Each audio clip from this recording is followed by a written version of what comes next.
چه که میبینید التماس برکیتان برادر اهل اسلام. من چه که میبینید در شما معلوم است همین چکه استخوانش نیست بسازید. برای همین استخوانهای موندن در کور میشه.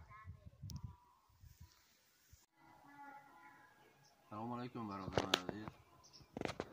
من همین سر ما هجرت راستی به غالطیده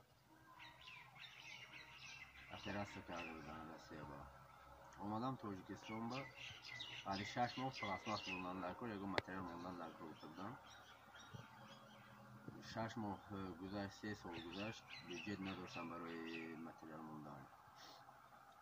اشکال که با دستگیری شما هم من منتدار.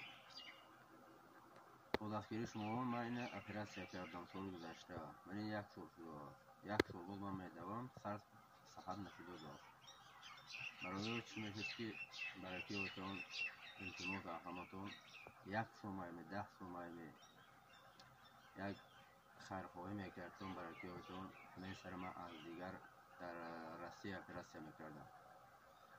او در روسیه 1.5 میلیون روس است، 1.5 میلیون روبلی. برای که اوتان رو خاطر من خودم از مادرم 6 ماه موندگی رو خاطر همین 2 فرزندم که همین فرزندم من بارین تغییر چنان نشود. خیلی که در شما معلوم است نه خونه دار من برای خیلی میبینید من این خونه دار سال در شرایط غیران لیستاسین ها روزی مثل من این زمین لرزه ها من این خونه کفیده برافتگی تمام التماس از دستگیری کنتم برای که بتون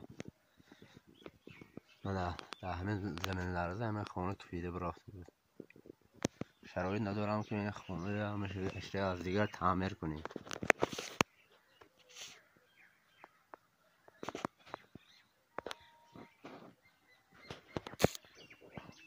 من برادرش که میبینم من همین حوالیم لالمه آب نساس که کشیده میتونم در همین زمینه نزد حولگی 4 تا 2 زمینه نزد حولگی من همینه من نساس که میکشم این درخت ها شرایط هم وزمین برای که بتون